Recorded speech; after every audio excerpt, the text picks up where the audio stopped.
10 ಗಂಟೆಗೆ ಕಲರ್ಸ್ ಕನ್ನಡದಲ್ಲಿ ಪ್ಲೀಸ್ ರಾಮಾಚಾರಿ ನೋಡಿ. ಅಂಡ್ ಮೇಜರ್ ಆಗಿ ಅದು ಹೇಳ್ಬೇಕು ಅಂತಿದ್ದೆ, 10 ಗಂಟೆಗೆ ಹಾಕಿದ್ರು ನಿಮ್ ಪ್ರೀತಿ ಕಮ್ಮಿ ಆಗಿಲ್ಲ. ನಮ್ಗೆ 9 ಗಂಟೆಗೆ ಇದ್ದಾಗ ಎಷ್ಟು ಜನ ನೋಡ್ತಾ ಇದ್ರು, ಅದೇ ಆಡಿಯನ್ಸ್ ಈಗ 10 ಗಂಟೆಗೆ ಇದ್ದಾಗ್ಲೂ ನೋಡ್ತಾ ಇದ್ದೀರಾ. ನಿಮಗೊಂದ್ ಸ್ವಲ್ಪ ಇಕ್ಕಟ್ ಆಗ್ಬೋದು, ಬಿಕಾಸ್ ನೀವು 9 ಗಂಟೆಗೆ ಊಟದ ಟೈಮಲ್ಲಿ ನೋಡ್ತಾ ಇದ್ರಿ. 10 ಗಂಟೆಗೆ ನೀವು ನಿದ್ದೆ ಮಾಡೋ ಟೈಮ್ ಆಗಿರುತ್ತೆ, ಅಥವಾ ನೀವೇನೋ ಬಿಸಿ ಇರ್ತೀರಾ. ಆದ್ರೂನು ಅದಕ್ಕಷ್ಟೇ ಪ್ರೀತಿ ಕೊಡ್ತಾ ಇದ್ದೀರಾ, ಟೈಮ್ ಮಾಡ್ಕೊಂಡು ನೋಡ್ತೀರಾ. ಅಥವಾ ಅಟ್ಲೀಸ್ಟ್ ಅವತ್ತಾಗ್ಲಿಲ್ಲ ಅಂದ್ರೆ ನೆಕ್ಸ್ಟ್ ಡೇ ಮಾರ್ನಿಂಗ್ ನೀವು ಆ, ಆ, ಬೇರೆ ಸೋಷಿಯಲ್ ಮೀಡಿಯಾ ಪ್ಲಾಟ್ಫಾರ್ಮ್ ಎಲ್ಲಾರು ನೋಡ್ಕೋತೀರಾ ಅಂತ ಗೊತ್ತಾಗಿ ತುಂಬಾ ಖುಷಿ ಆಗುತ್ತೆ.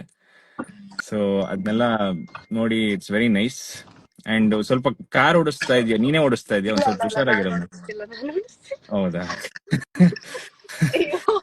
ಸೀಟ್ ಬೆಲ್ಟ್ ಹಾಕಿದ್ಯಾ? ನೋಡ್, ನಾನು ಕಾರಲ್ಲಿ ಇದ್ದೀನಿ, ನೀನು ಕಾರಲ್ಲಿ ಇದೆಯಾ? ಸೊ ಇವತ್ ಯಾರು 10 ಗಂಟೆಗೆ ನಮ್ಮ ಮಾಸ್ ಹಂಚಿಕೆ ಮಿಸ್ ಮಾಡ್ಕೊಳ್ಬೇಡಿ. ಎಲ್ರು ಏನ್ ಎಕ್ಸ್ಪೆಕ್ಟ್ ಮಾಡ್ತಾ ಇದ್ರಿ ಅದೇ ಸಿಗುತ್ತೆ ಅಂತ ಅಂದ್ಕೊಂಡಿದೀನಿ ನಾನು. ಸೊ ಪ್ರತಿಯೊಬ್ರು ಕ್ವಶನ್ಸ್ ಹಾಗೆ ಏನ್ ಬಿಟ್ಕೊಟ್ಬಿಡ್ತೀರಾ ಅದು ಇದು ಅಂತ. ಇಲ್ಲ, ಆಕ್ಚುಲಿ ಮುಂದೆ ಒಂದ್ ಬ್ಯೂಟಿಫುಲ್ ಲವ್ ಸ್ಟೋರಿ ಇದೆ. ನೀವ್ ಏನಕ್ಕೆ ಕಾಯ್ತಾ ಇದ್ರಿ ಇಷ್ಟ ದಿವಸ? ಚಾರಿ ಲವ್ ಸ್ಟೋರಿ ಹೇಗೆ ಕ್ಯಾರಿ ಫಾರ್ವರ್ಡ್ ಆಗುತ್ತೆ ಅಥವಾ ಯಾವಾಗ ಬರುತ್ತೆ ಅಂತ ಕಾಯ್ತಾ ಇದ್ರಲ್ಲ. ಸೊ ಈ ಸೀತಾಲಕ್ಷ್ಮಿಯ ಒಂದು ಕಾನ್ಸೆಪ್ಟ್ ಮುಗಿದ ಮೇಲೆ, ಅಥವಾ ಅದರಿಂದ ಆ ಇಕ್ಕಟ್ಟಿಂದ ಆಚೆ ಬಂದ್ಮೇಲೆ ಒಂದ್ ಬ್ಯೂಟಿಫುಲ್ ಲವ್ ಸ್ಟೋರಿ ಇದೆ.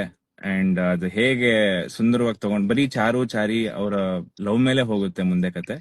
ಸೊ ಹಾಗಾಗಿ ನೀವೆಲ್ಲರೂ ಎಂಜಾಯ್ ಮಾಡ್ತೀರಾ. ಅಷ್ಟು ಜನ ಫ್ಯಾನ್ಸ್ ಯಾರು ಇದ್ದೀರಾ, ನಮ್ ಜೋಡಿ ಫ್ಯಾನ್ಸ್ ಯಾರು ಇದ್ದೀರಾ, ಅಥವಾ ಚಾರು ಮೇಡಮ್ ಫ್ಯಾನ್ಸ್ ಯಾರು ಇದ್ದೀರಾ, ಅವರೆಲ್ಲರೂ ಎಂಜಾಯ್ ಮಾಡುವಂತ ಕಂಟೆಂಟ್ ಮುಂದೆ ಬರುತ್ತೆ.